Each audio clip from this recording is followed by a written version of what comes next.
Hey guys, Tommy Martin here, talking about lessons on leadership from the book of Nehemiah. This is week 5, where we begin to look at the opposition that Nehemiah was facing as he tried to build this wall. And to get started, I want to read a line from a speech Teddy Roosevelt gave in Paris, France in 1910. The speech itself is called Citizenship in a Republic, but this small section of the speech is known as the man in the arena. Here it goes. It is not the critic who counts, not the man who points out how the strong man stumbles, or where the doer of deeds could have done them better. The credit belongs to the man who is actually in the arena, whose face is marred by dust and sweat and blood, who strives valiantly, who errs, who comes short again and again, because there is no effort without error and shortcoming. But who does actually strive to do the deeds, who knows great enthusiasms, the great devotions, who spends himself in a worthy cause, who at the best knows in the end the triumph of high achievement, and who at the worst, if he fails, at least fails while daring greatly, so that his place shall never be with those cold and timid souls who neither know victory nor defeat. It's interesting, in our society we have actual people whose jobs it is to give commentary, which is fine, except all they are is a critic. Do they ever do anything? And here's the deal. If you attempt something, you will be criticized. Always. Now we're going to be jumping around a little bit in the book of Nehemiah. You can check the comments that go along with this, but we're basically a little bit in chapter 2, chapter 4 early in the chapter, and then chapter 6. But here's the deal. From all of that, I'd like to just point out several ways criticism can come at you, or what criticism might look like. First of all, it might be reasonable or logical or true. When we first start to hear about the opponents of Nehemiah, one of their first comments is they've heard that Nehemiah is on his way and he's going to build the wall, and they express concern about living near a city that's about to have its wall rebuilt. And they're critical of that. Well, that's natural. That's reasonable, because either Jerusalem is going to become more powerful than the other areas, or they're going to get in a conflict with the Persians. The Persians are going to come through and they may turn the entire area into rubble. So it could be bad on multiple ways for the neighbors of Jerusalem. So they show some reasonable concern. Concern can also be trivial. This is early in chapter 4 of Nehemiah, verse 3. It says that Tobiah the Ammonite, who was at his side, said, "What they are building, even a fox climbing up on it would break down their wall of stones." Now, obviously, it doesn't take much effort to pile together some stones such that a fox would not tear it down. But a lot of times criticism looks like that. It's trivial. What they're saying makes no sense at all. And yet, sometimes we feel like we have to respond to that. Criticism can also be threatening. In chapter 4, 11, and 12, it talks about, hey, the enemies are saying before they know it or see it, we'll be right there among them and we will kill them and put an end to the work. And then verse 12 goes on to say, and then the Jews who lived near them came and told us 10 times over, wherever you turn, they will attack you. Right? So criticism can feel threatening at times. And then it can be totally unfounded. Over in chapter 6, verses 5 through 9, talk about that they sent an unsealed letter to Nehemiah, meaning they wanted everyone who touched the letter to read it and know what it said. It said, and part of the letter said, "It's reported among the nations." And another man says, "It's true that you and the Jews are plotting to revolt, and therefore you're building a wall. Moreover, according to these reports, you're about to become their king." Well, those were unfounded criticisms, but they simply made it up. And watch TV news. There's criticisms that politicians or people are throwing back at each other, and sometimes they're simply unfounded. Sometimes criticism can be very conniving. If you look at chapter 6, verse 1 and 2, and then again in 10 and 13, talks about when they had rebuilt the wall and there's no gap left in it, they're still waiting to set the doors.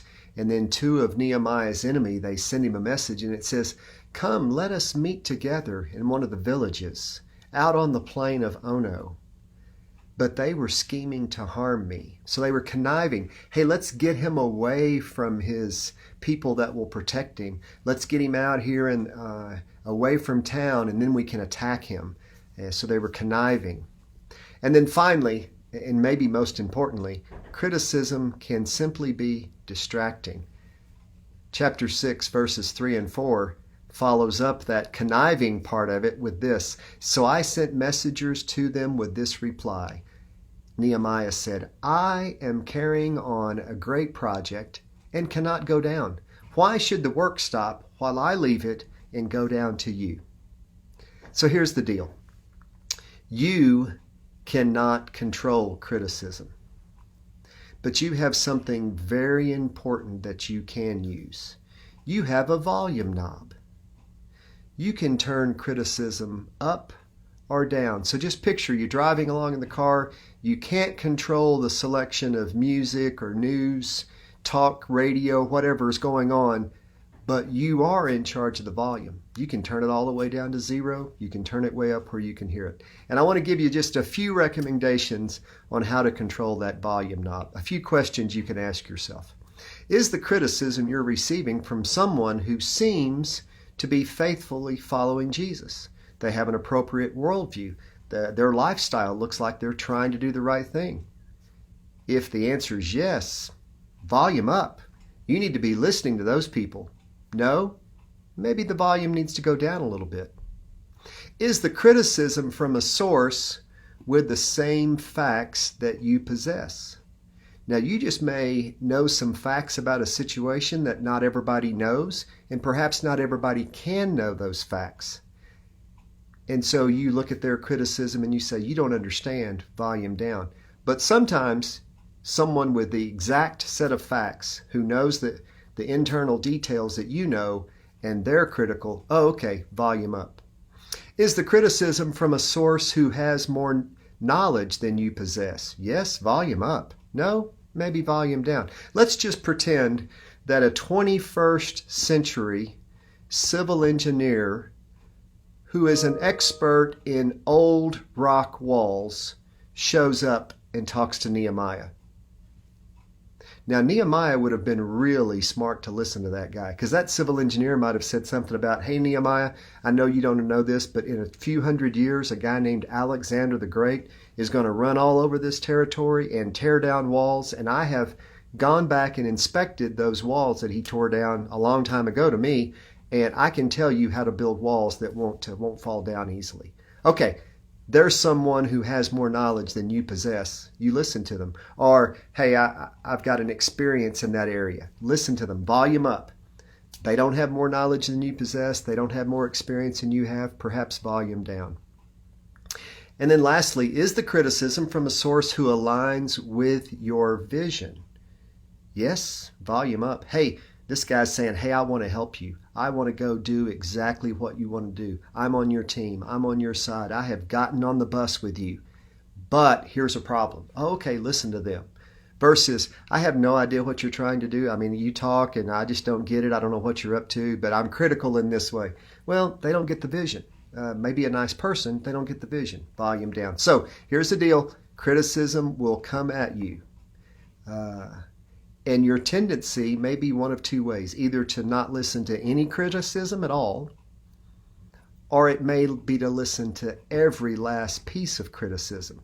And I just encourage you, fight your tendency. Whichever way it is, fight your tendency. Listen to criticism as appropriate. Control the volume knob. God may be using a critic to refine your vision or straighten the path or get you there in a quicker manner. But your enemy may be using critics to frustrate you, and you have to figure it out. Nehemiah 6:12 says this, there's a plot going on from someone in Jerusalem, but the enemy is controlling this man. And the enemy, this man, is trying to get Nehemiah to do something wrong. And in 6:12, Nehemiah makes an incredible statement. He says, I realized that God had not sent him, but that he prophesied against me because my enemies had hired him. That's just revelation from the Holy Spirit. Nehemiah was a man who prayed, who sought God's heart, and he heard from God. We've got to be the same if we're going to lead and going to carry out a vision. So, your job as the leader is to listen to criticism appropriately, but maintain the vision and the momentum. You're going to get criticized this week. Handle it correctly. Adjust the volume knob appropriately. God bless you. See you next week.